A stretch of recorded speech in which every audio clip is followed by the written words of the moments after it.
पहली जंग अजीम के दौरान मुख्तलिफ महाजों के ऊपर वो जो फौजी था वो बड़ा, उसका बड़ा बड़ा नाम था सही। पूरी तुर्की में भी, तुर्की से बाहर भी। उसने कहा मैं तो नहीं मानता इसको, हम लड़ेंगे। उसने जनाब लड़ना शुरू किया और उसके साथ मिल गए। उन्होंने कॉल कर ली अपनी एक असेंबली, उन्होंने कहा असेंबली का सेशन कॉल करो अंकारा में।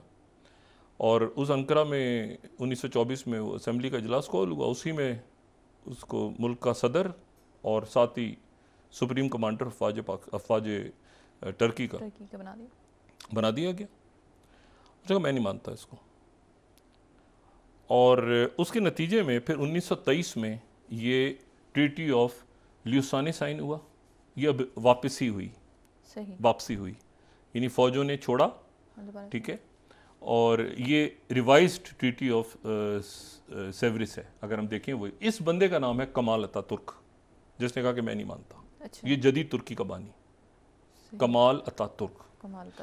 कमाल अतातुर्क ने कहा कि मैं तो इसको नहीं मानता, जिसको तुर्की का बानी भी कहते हैं, एक हीरो भी, एक सेकुलर शख्सियत, एक सेकुलर शख्सियत और जदीद तुर्की का बानी। इन्होंने ये कहा कि मैं नहीं मानता। और उसके बाद ये हुआ कि ये अगर आप देखें, वही स्लाइड हम दोबारा दिखाएं तो टर्किश आर्मी ने ग्रीस और कुछ इलाकों से वापस किया, ग्रीस को निकाला। अभी तक झगड़ा चलता रहता है ना यूनान से तुर्की का, इसीलिए चलता रहता है। और उसके बाद आर्मीनिया को भी, कुर्दों को भी, उनको किसी को उनके इलाके नहीं दिए, तुर्की बनाया और तुर्की को एक सेकुलर रंग दिया। और तुर्की में जो है वो 1938 में उनकी डेथ हो गई, 38 में डेथ हो गई। अब ये इसराइल बनने से 10 साल पहले अब 3 पावर सेंटर बन गए हैं। अच्छा, ईरान को अलग रखें। अभी ये सफ़वी दौर में ईरान शिया हुआ, शिया मसलक की तरफ गया, और एलवाइट्स को भी अलग रखें, जो कि शाम में हाफिजुल असद, बशारुल असद, वो एक अलग मसलक है, मतलब शिया हैं लेकिन बहरहाल उनको बाद में थोड़ा सा इख्तलाफ है उनका असनाइशरी से, बहरहाल। लेकिन अब आप ये देखें कि अरब वर्ल्ड में 3 पावर्स बन गई। एक बनी कमाल अतातुर्क, ये मशरिक़ वस्ता में सल्तनत उस्मानिया। सल्तनत उस्मानिया टूटने के बाद उसमें से 40 मुल्क बने, 40 मुल्क हैं उसमें से, सल्तनत उस्मानिया में से 40 कंट्रीज। अच्छा, तो उसमें यह हुआ कि तुर्की, सऊदी अरेबिया, फिर ये जो शरीफ मक्का की फैमिली थी, इनको इराक और ये सारे मिल गए। मिस्र के अंदर दूसरा मामला हुआ, वहाँ पर जो है वो ये हसन अल बना और रशीद रज़ा, ये अखवान मजबूत हो रही थी, लेकिन वहाँ पे जमाल नासिर आ गए। ये वहाँ पर भी एक तरह से अरब सोशलिज्म आ गया। तो पावर सेंटर बहुत सारे बन गए। उनका कहना ये था, उनका ख्याल ये था कि हम अरब पैनिज़म की तरफ जो है वो पैन अरबिज़म की तरफ जाएंगे। लेकिन ये है कि वो अखवान उधर, उनके साथ आ गए, उनके ऊपर आ गई सोशलिस्ट जमाल अब्दुल नासिर, ठीक है। इधर सऊदी अरेबिया के साथ जो है जो अरब थे वो इधर हाशमी ख़ानदान, जॉर्डन और इराक और इधर उधर।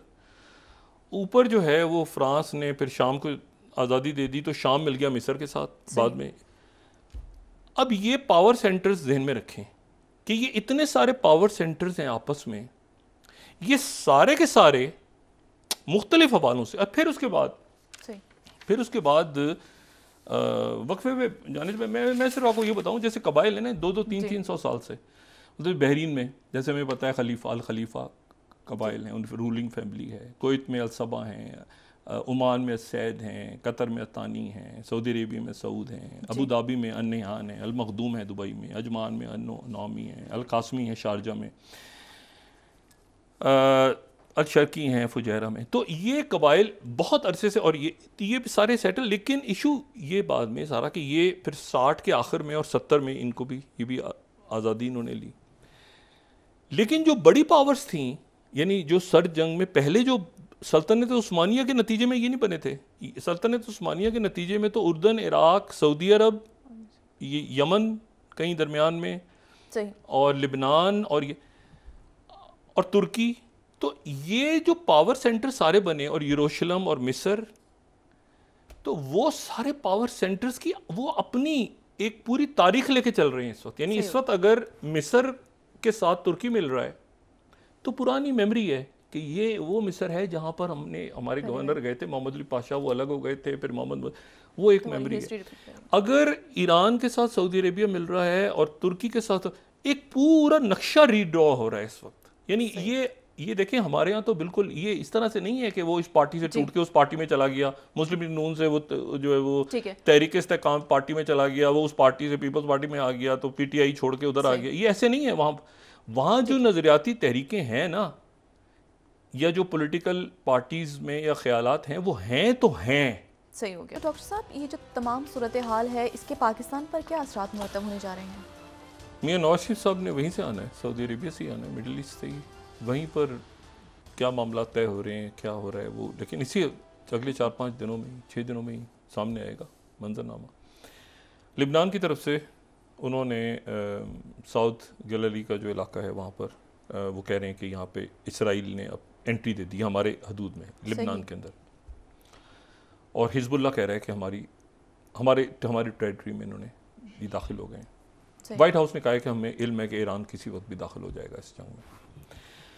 और उसके साथ ही इसराइल थोड़ा सा रुक गया, अभी उन्होंने पानी वगैरह देना शुरू कर दिए गजा के इलाके में। और कल चूंकि सेक्रेटरी ब्लिंकन पहुंच रही है, और परसों से बेल्ट एंड रोड इनिशिएटिव शुरू हो रहा है चाइना का, तो इसलिए इसराइल 1000 दफ़ा सोचेगा कुछ आगे करने से पहले।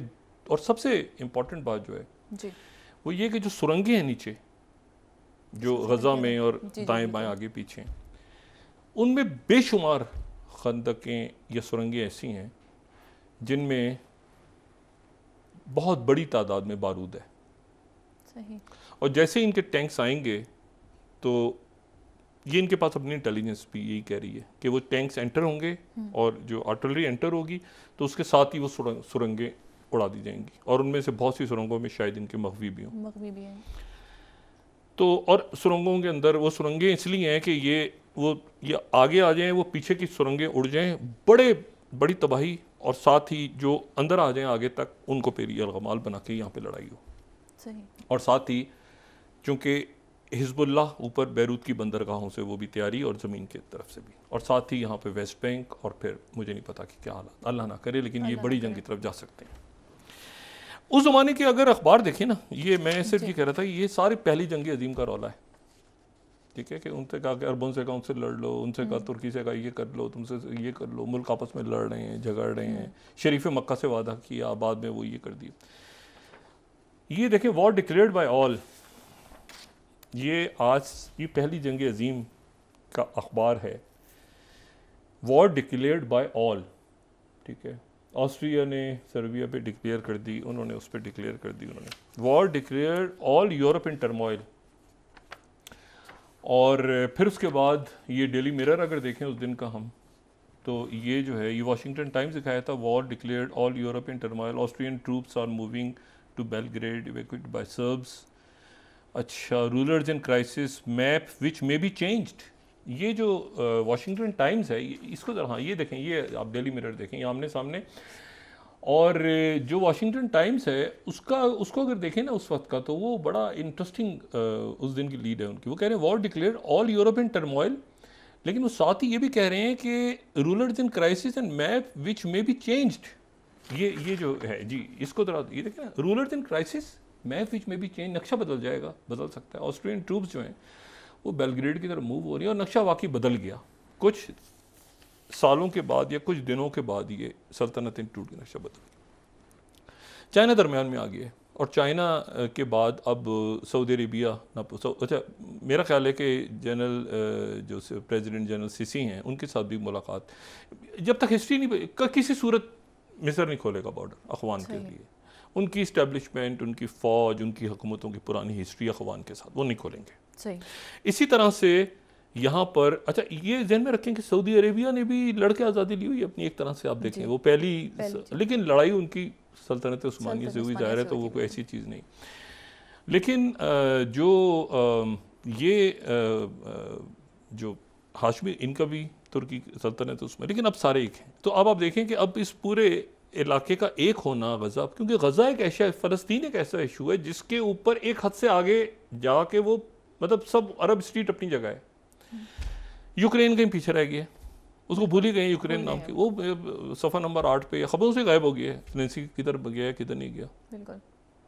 और मैंने आपसे कहा ना कि बेल्ट एंड रोड फोरम में ये पाकिस्तान से भी चले गए वज़ीर आज़म, प्यूटिन भी पहुंच गए हैं, बाकी रहनुमा भी सारे पहुंच रहे हैं। आपका ख्याल है बेल्ट एंड रोड, और उन्होंने कह दिया कि फ़लस्तीन के, चाइना ने वांगी ने कहा है ना वज़ीर ख़ारजा, आपका ख्याल है इसके बाद इसराइल जो है वो पेशकदमी करेगा?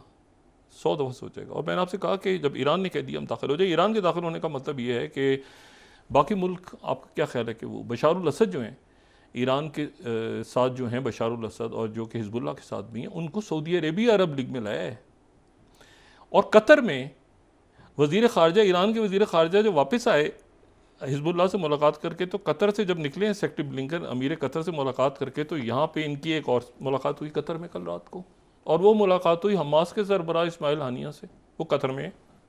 अब सेक्रेटरी ब्लिंकन ने कहा कि भाईजान, ये कतर से कहा कि किसी तरह से आप यहाँ हमास का दफ्तर तो बंद करें। उन्होंने कहा नहीं, दफ्तर कैसे बंद कर सकते हैं हमास का, आपके साथ ताल्लुकात अपनी जगह हैं, सेंट कॉम का ये मरकज़ सारे अपनी जगह, लेकिन हमास यहाँ पे हमारे पास उनका ऑफिस है। तो इस्माइल हनिया, कल रात को इस्माइल हनिया जो हैं वो ईरान के वज़ीर ख़ारजा जो हैं, आप जरा अंदाज़ा लगाएं, वो पहले मिले हैं सैयद हसन नसरुल्लाह से, फिर मिले हमास के सरबराह से, फिर इस्लामी जिहाद के लोगों से, इधर सऊदी अरेबिया जो सेक्रेटरी ब्लिंकन 2 दफ़ा आए हैं सऊदी अरेबिया, और दोनों दफ़ा को काम ने हुआ, ये इजिप्ट से नहीं बात बनेगी, नहीं मानेगा इजिप्ट, और नहीं मानेंगे किंग अब्दुल्ला, जो मर्जी। ये हालात इस वक्त देखें, ये वो दुनिया नहीं है 1918 वाली, बिल्कुल। ऑल यूरोपियन आर्म्स, यूरोप के अंदर खुद तकसीम आपस में, वो उनके जो है वो प्रेसिडेंट कुछ कह रही हैं, उनके फॉरेन पॉलिसी के जो बंदे हैं वो कुछ कह रहे हैं। तो यहाँ से बड़ा संभल के जाना है। अब ये पीस, अमन और होस्टेजेस का इनखला, और ये कितने दिन तक इसराइल को शटअप कॉल चली गई है ना कि भाईजान आराम से रहें, सुबह सेक्रेटरी ब्लिंकन भी आ रहे हैं, और बेल्ट एंड रोड फोरम भी ख़राब करना आपने, और ईरान भी आ जाएगा बीच में, तो फिर ये मामला कहाँ जाएगा? और फिर आपका ख्याल है अरब मुल्क पीछे रहेंगे अगर बशारुल असद कूदते हैं बीच में, जिनको अरब लीग लेकर आई है अभी, और मिस्र, तो ये मामला, इसको एक शटअप कॉल मेरे ख्याल से गई है बीबी नेतन्याहू। अब देखें कि क्या करते हैं। अगर वो ये जंग को बढ़ा देते हैं गज़ा में रात को, एक तो ये है कि ये उनका प्लान है, सुरंगें उड़ा देंगे, और फिर ये जंग फैल जाएगी, जो ऑलरेडी लिबनान के साथ उनके मामला ख़राब होने शुरू हो गए। तो इस दुआ के साथ कि अल्लाह ताला जो भी कुछ करे वो बेहतरी लेकर आए हालात में। हालात बहरहाल एक बड़ी जंग की तरफ जा सकते हैं और जाते हुए अभी तक नज़र आ रहे हैं। रोकना इसको कैसे है, ये हमने देखना है।